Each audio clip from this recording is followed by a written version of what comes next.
I was getting on a plane and I could see through the cockpit that a female was a pilot. And I took a picture and I said, most women I know can't even park a car. Why is a woman flying my plane? And they banned me. Life for a man is harder than life for a woman. We need to have a lot of shit to be an important man. To be a woman, you need makeup. If you're truly beautiful, you don't need anything else. I've been on boats in Dubai with 19-year-old Moldovan girls. The guy who got that boat needed $100 million. That bitch, makeup. Same boat. That's how hard it is. Look at a game of chess. The king moves one square at a time. What does the queen do? Zips here, zips there. Easy for a chick, right? If you're the kind of person who feels like they need therapy, you're useless. Because in the harshest realities of this cold world, there are people in Syria whose entire families have been blown to fuck, who are still getting up every day, making fucking bread and selling it on the streets so they have enough money to buy a new pair of sandals sometime next year. Never say go into bed. Go into bed is emasculate. Cowards need sleep. Oh, I'm texting you, you beautiful girl, but I'm tired. I'm going to bed. You know what I like to say at fucking 1:15 in the morning? I'm going to work. Work at this time, money never sleeps, baby. Then I go to bed. It strikes out of nowhere. If that's true, why is it not universal across the human condition? Why are some countries more depressed than others?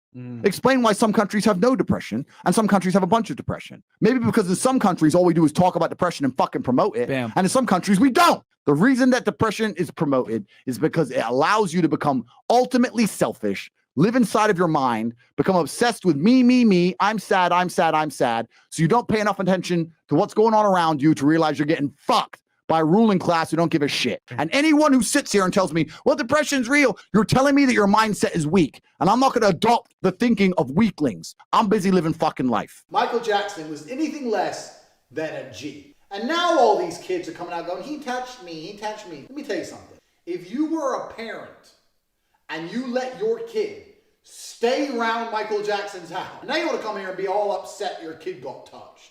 Who cares? Get over it. There's a magical power amongst men, which has been forgotten and lost.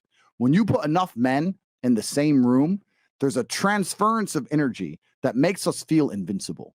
I say all the time, your friends should bring out the worst in you. And when I say the worst, I mean, you know, when you're with your boys and you're loud, and you feel aggressive and you're about it and you'll talk to that bitch. Who cares if she says no? They bring out the worst in you because you don't give a fuck anymore. Because what used to happen evolutionarily is when large groups of men got together, you charged at the enemy. You ran at the spears. Hey, Tates, 28 years old, just lost my father, about to lose my mother soon from cancer. How do I deal with grief, and does the pain ever go away? How do I deal with grief is a question that I always find very complicated. I've had a similar situation happen in my life. What choice do you have? What happens if you don't deal with the grief? Are you going to kill yourself, drink yourself into depression, ruin your own life? You have no choice. You're on a train track, and you can either change the direction of the train that goes off a cliff, or you could keep it on the track. Time is going to still keep going on, and you are going to be sad. So are you going to be a sad winner, or are you going to be a sad loser? What do you say if a guy was working a 9 to 5, married to a woman, had a couple of kids, go on his 2 or 3 holidays a year? I'll say congratulations. I would genuinely say congratulations. If you're happy with that, absolutely congratulations, and I don't look down on you. That's perfectly fine. But some men are just not born that way. Some men are born with something else inside of them, with a fire inside of them. Some men are not satisfied with that. I know me as an individual, I could not be satisfied with that. That doesn't mean I look down on the people who are. You're confusing 1% of men with all men. The majority of men have no money, no power, no sex from their wife, Facts. no fucking chance in court. They can't even keep their house. They won't get to see their kids. So most men, their life sucks. That's the first thing. The second thing, when a man gets up at 4 a.m. to go carry garbage to earn a good wage, he ain't thinking, I'm going to do this so I can oppress that bitch because she's broke.